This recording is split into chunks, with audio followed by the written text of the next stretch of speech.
Atenção, vai começar agora uma teleaula de automação do curso profissionalizante. Este módulo tem um total de 20 aulas. Hoje você vai assistir a teleaula número 3. Bons estudos!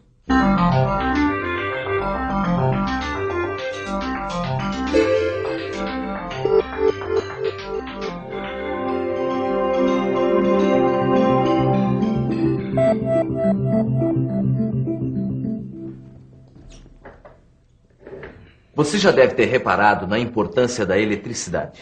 Sem eletricidade, você não poderia estar assistindo a essa teleaula, porque o dia inteiro a gente usa coisas movidas à eletricidade, desde o rádio-relógio que desperta a gente de manhã até os equipamentos usados no trabalho. Inclusive, é claro, quando a gente liga o computador.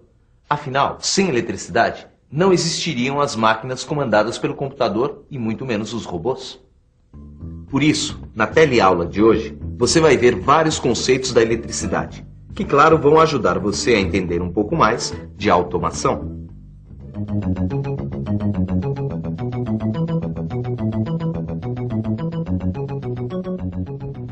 Fica difícil imaginar a automação sem a existência da eletricidade.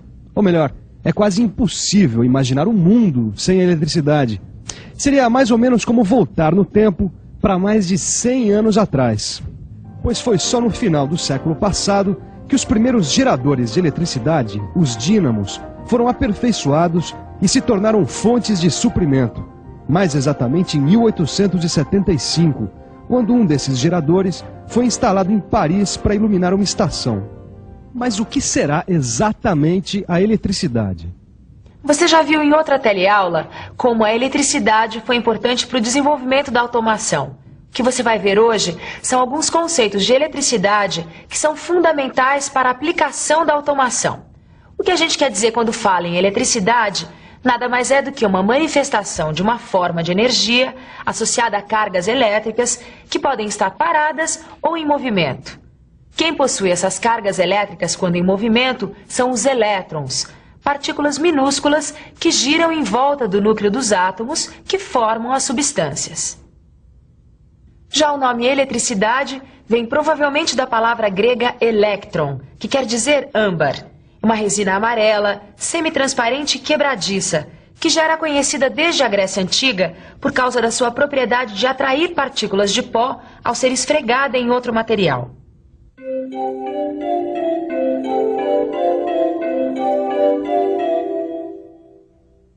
O que o âmbar faz é mais ou menos isso. O que acontece é que alguns materiais, como o âmbar, quando são atritados a outros materiais, perdem cargas elétricas. Ou eles também podem ganhar cargas elétricas, dependendo do material atritado. Quando os materiais ganham cargas elétricas, dizemos que eles ficam carregados negativamente. E quando perdem elétrons, ficam carregados positivamente.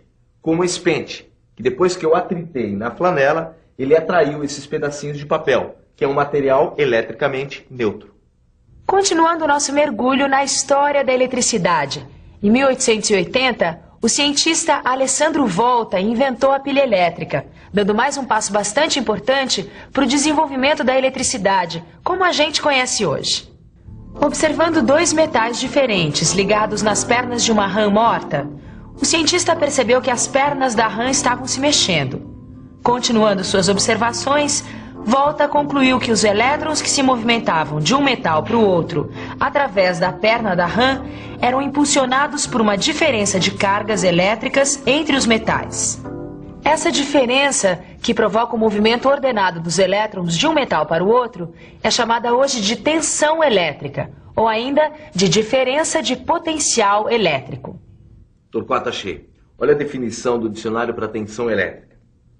Diferença de potencial elétrico entre dois pontos, capaz de gerar movimento ordenado dos elétrons entre um ponto e outro. O que o Mano quer dizer é que a pilha de volta, ou pilha voltaica, ou qualquer gerador de tensão elétrica, mantém entre os seus dois polos uma diferença de potencial. Quer ver? Em primeiro lugar, você pega a pilha, que de um lado você tem o polo positivo, com menos elétrons, e do outro lado, o polo negativo, com mais elétrons. Isso. Depois a gente pega um material condutor, como um fio de cobre. O fio de cobre é um bom condutor porque os elétrons se movimentam de um átomo para o outro com mais facilidade. Quando o fio de cobre é ligado aos dois polos da pilha, A corrente elétrica, ou seja, os elétrons em movimento passam do polo negativo para o polo positivo e a lâmpada acende. O polo negativo, com mais elétrons, libera elétrons para o polo positivo, com menos elétrons. E ao fechar o caminho por onde a corrente elétrica passa, forma-se um circuito elétrico. A corrente elétrica provocada por uma pilha é chamada de corrente contínua. Que é fácil de concluir, porque vai de um polo para o outro, do polo negativo para o polo positivo.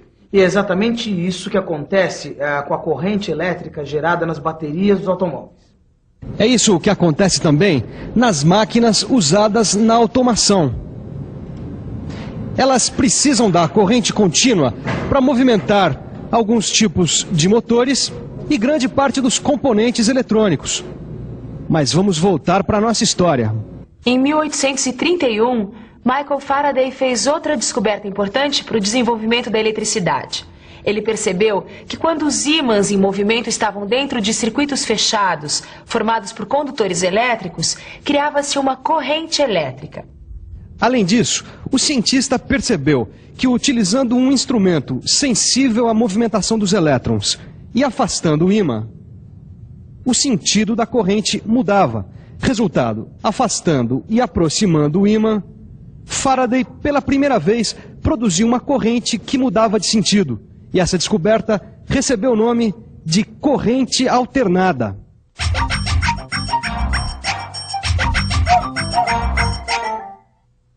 Em outras palavras, corrente alternada é um movimento ordenado de cargas elétricas, mas com um sentido que muda de um instante para o outro. Já a frequência dessa mudança varia em função do tipo de gerador usado.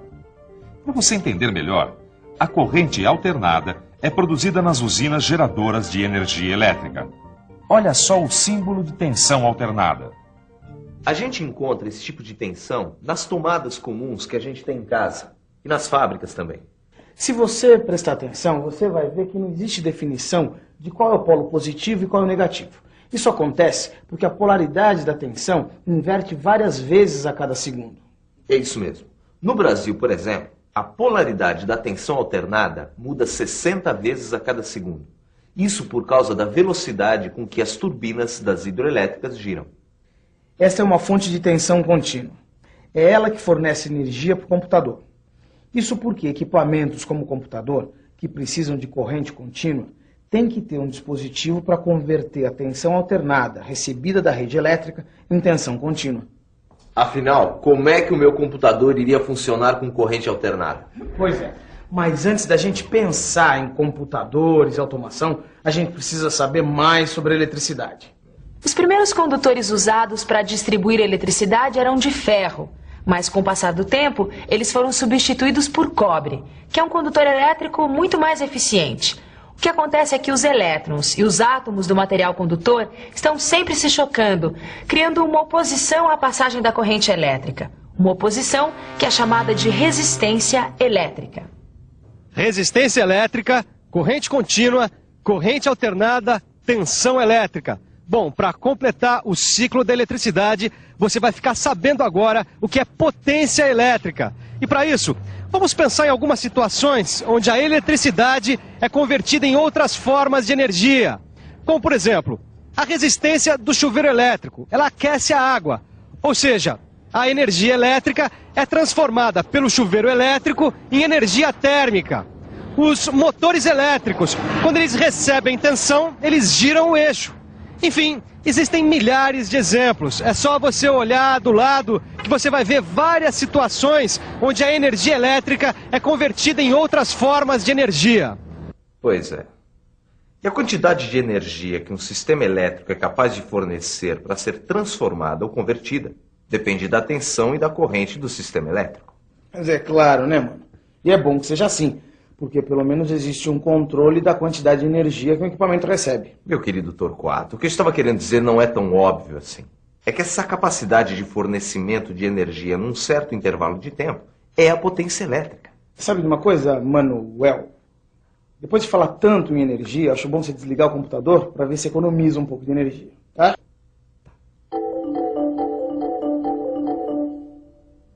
É isso mesmo. Embora seja tão utilizada nos dias de hoje, a gente tem mesmo que economizar energia elétrica.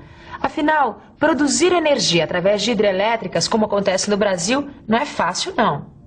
A construção de usinas hidrelétricas requer muitos investimentos. E além de caras, as usinas provocam muitas alterações no meio ambiente.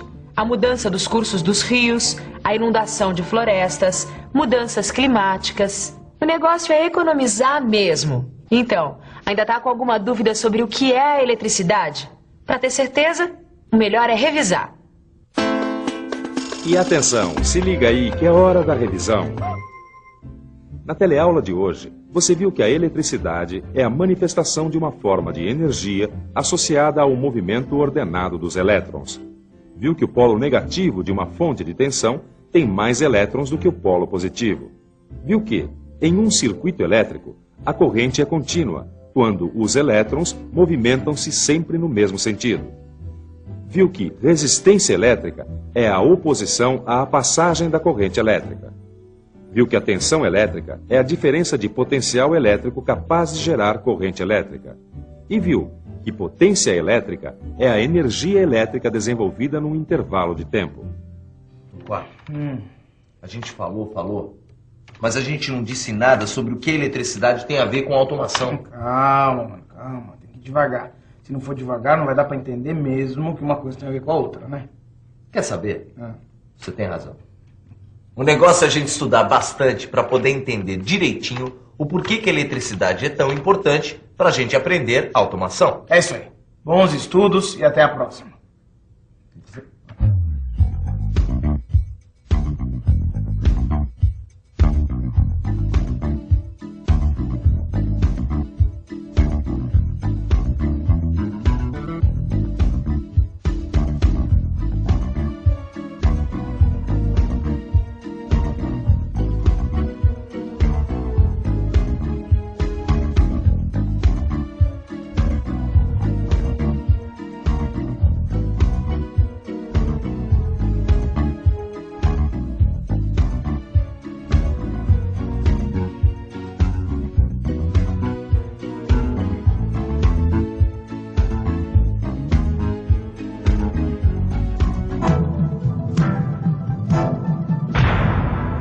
Telecurso 2000, um programa de educação do Sistema Fiesp e da Fundação Roberto Marinho.